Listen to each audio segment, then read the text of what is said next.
Good morning. Thanks for joining us here as we come on the air. We've been following breaking news out of South Minneapolis. As you can see, water just pouring out of the Sparrow Cafe right now. This is near West 50th Street and Penn Avenue because of a water main break. Several apartments in that area have been evacuated.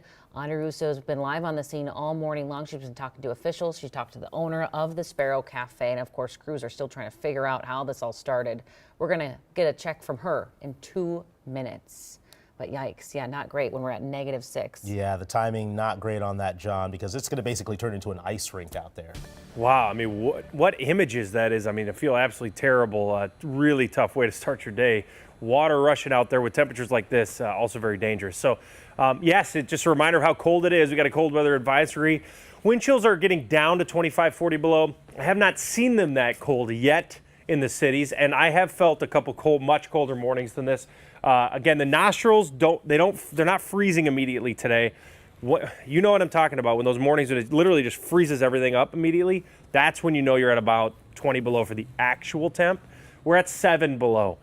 I think we're going to start riding at around 7, maybe 8 below zero, and then we'll bottom out there. Now, if you're in Brainerd, technically this is a warm up, quite a bit warmer than yesterday. 13 degrees warmer in Brainerd. So no, it's not as cold everywhere. And the only reason for that is there's actually a wind speed today. Now, it still gets you to 30 below, and nobody's out of the cold air at all. 35 below in Wilmer, 18 below right now for a wind chill in the Twin Cities. We'll talk about that warm up and some snow on Valentine's Day. Cece? Good morning. Hope your day's off to a good start. You can take a look at the bigger map and your route, but it should be green. I've only tracked a couple of crashes or vehicle spinouts this morning, and those are mostly north suburbs, just north of 694. Taking a look here at what your morning commute could look like if you're leaving out the door in the next 15 minutes. Very, very quiet. This is 94. We can hop down to 94 between Minneapolis and St. Paul just to show you what drive times are, and they're great for this time of morning. Between the two cities should take you less than 10 minutes. Cece, thank you. Now let's get back to that breaking news happening out of South Minneapolis. Yeah, water is just gushing out of several buildings right now near West 50th and Penn Avenue. Streets are blocked off in that area. Our Audrey Russo has been on the scene for the last hour or so. Audrey, any progress being made out there?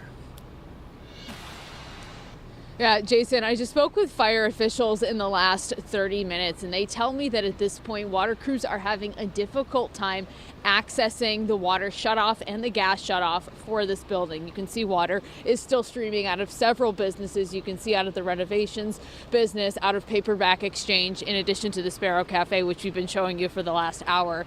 So at this point, fire officials tell me that they've had to call in a dig crew to help access the gas shutoff. And right now they are evaluating their options with the water shutoff. But as you can see, the water service, they're having a difficult time accessing it, which is why you're still seeing all of this water. Now, I want to show you over here this drain. Fire officials tell me that at this point, the drains are still doing their job. They are still draining a lot of the water that's coming out of the building. But of course, you can see all the ice on the ground. They want to make sure that that doesn't ice over as well over the drain, because at that point then it's just going to create an ice rink for the entire street and for all of the buildings that are affected by this right now. Now, 5 apartment units we know have been evacuated. Fire officials tell us that they had to go up and talk to those folks and get them out of the building around 5 o'clock this morning. I spoke to one of the residents who was evacuated. This is how he tells me he woke up this morning. Take a listen. I woke up to loud banging on the door and fire department, but they were very friendly. Yeah, obviously jumped out of bed, didn't know what was going on. So 5 apartment units, several businesses now waiting for the water to get shut off and to get a little bit of relief. I have to mention just how cold it is out here, especially with the water vapor evaporating up into the air. It just makes the conditions a lot chillier. And the water is not just coming out of the front side of the building, it's also streaming out of the back.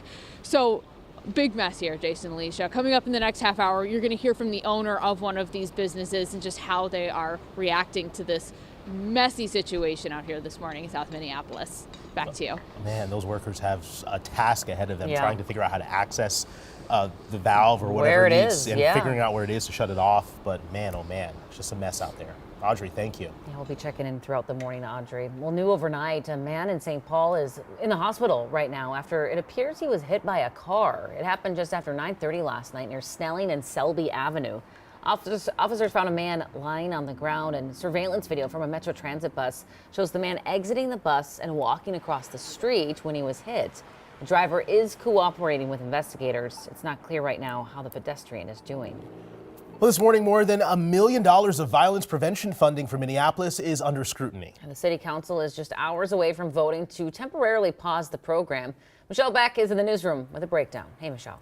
Hey, at the core of this controversy is how a city department is doing at preventing violence. A council member says it's being mismanaged and has offered an alternative. That's left the commissioner overseeing this work to claim he's been blindsided.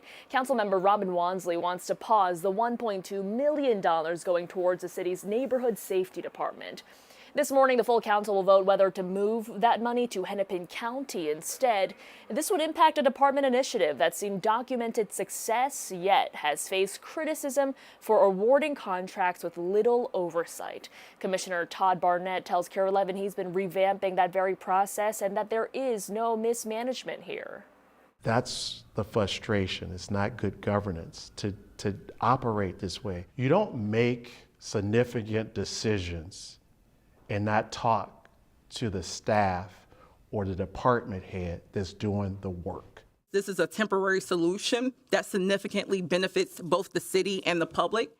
The county is stepping up when we are having challenges, and this should demonstrate a strong partnership more than anything else. If the resolution passes this morning, Mayor Jacob Fry could still veto it. We'll take a look in the next half hour at the support it's gotten so far. Back to you. Michelle, thank you. We're also tracking 3 other measures also up for a vote with the city.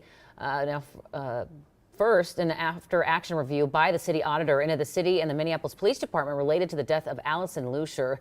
Then the concept layout for George Floyd Square and a pilot program to embed a social worker into the 911 crisis care system. This morning, the Minnesota State High School League is facing federal scrutiny over the eligibility of transgender athletes. So here's what we know right now.